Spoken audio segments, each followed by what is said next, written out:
நேபாளத்தின் காத்மண்டுவில் ஏற்பட்டுள்ள அசாதாரண நிலைமை தொடர்பாக முன்னாள் ஜனாதிபதி ரணில் விக்ரமசிங்க விசேட அறிக்கை ஒன்றை வெளியிட்டுள்ளார்.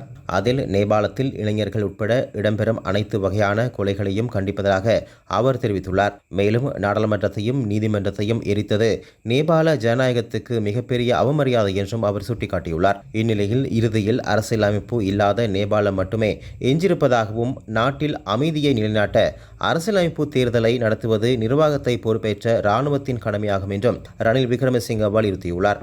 புத்தர் பிறந்த நேபாளம் இலங்கைக்கு தனித்துவமான நாடு என்றும் இதுபோன்ற மிளிச்சுத்தனமான செயல்களை பொறுத்து கொள்ள முடியாது என்றும் அவர் குறிப்பிட்டுள்ளார். புத்தர் போதித்த தர்மத்தை நேபாள அரசாங்கம் முன்மாதிரியாக கொண்டு செயல்படும் என்று தாம் நம்புவதாகவும் முன்னாள் ஜனாதிபதி தனது அறிக்கையில் தெரிவித்துள்ளார். வியாழக்கிழமை காலை ராமேச்சாப் மாவட்டத்தில் சிறைச்சாலையில் ஒரு கும்பல் தப்பிக்கும் முயற்சியை தடுக்க நேபாள ராணுவம் துப்பாக்கிச்சூடு நடத்தியுள்ளது.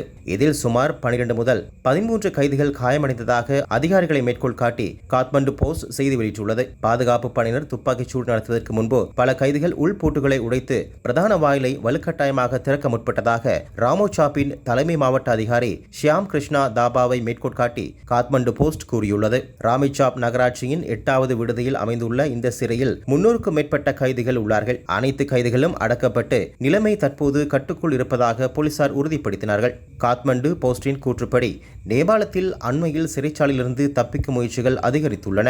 சிறைச்சாலையை பாதுகாக்க நேபாள ராணுவம், நேபாள போலீஸ் மற்றும் ஆயுதமேந்திய காவல் படை சேர்ந்த பணியாளர்கள் நிறுத்தப்பட்டதால் சிறைச்சாலையில் பாதுகாப்பு பலப்படுத்தப்பட்டது.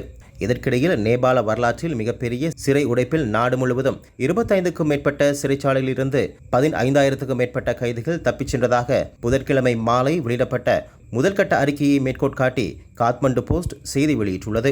செவ்வாய் மற்றும் புதன்கிழமைகளில் நாடு முழுவதும் நடந்த வன்முறை ஊழல் எதிர்ப்பு போராட்டங்களால் இவர்கள் தப்பிச் செல்ல நேர்ந்தது. பரவலான கலவரங்கள் மற்றும் தீ வைப்பு தாக்குதலுக்கு மத்தியில் ஆயிரக்கணக்கான கைதிகள் தப்பியோடியுள்ளார்கள்.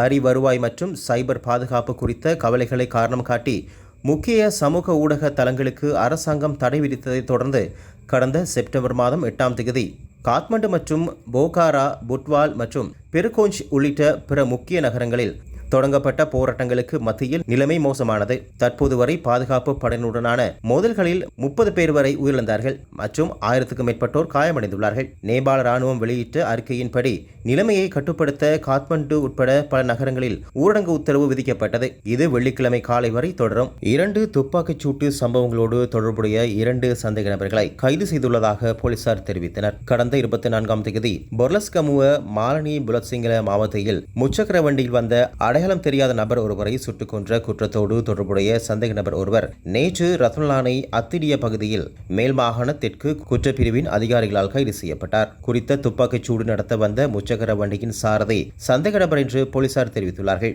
அவர் கல்கிசையை சேர்ந்த 22 வயது உடையவர் என்று அடையாளம் காணப்பட்டுள்ளார். இது தொடர்பான மேலதிக விசாரணைகளை மேல் மாகாண தெற்கு குற்றப்பிரிவு மேற்கொண்டு வருகிறது. கடந்த 22ஆம் தேதி பொரலை பகுதியில் இடம்பெற்ற துப்பாக்கிச்சூட்டுக்கு உதவியதாக கூறப்படும் சந்தேக நபர் ஒருவர் நேற்று பிற்பகல் போலீஸ் விசேட அதிரடிப்படை புலனாய்வு பிரிவின் அதிகாரிகளால் கைது செய்யப்பட்டு ராகம போலீஸ் நிலையத்தில் ஒப்படைக்கப்பட்டார். ராகமவில் உள்ள லிண்டன் மைதானத்திற்கு அருகில் வைத்து சந்தேக நபர் கைது செய்யப்பட்டார். சந்தேக நபர் கம்பஹா புத்பிட்டிய பகுதியில் வசிக்கும் 17 வயது உடையவர் என்றும் அடையாளம் காணப்பட்டுள்ளார். தொடர்ந்து நடத்தப்பட்ட விசாரணையில் இந்த சந்தேக நபர் ஒரு ஒழுங்கமைக்கப்பட்ட குற்றம் மற்றும் போதைப் பொருள் கடத்தல்காரரின் நெருங்கிய சகா என்பது தெரிய வந்துள்ளது.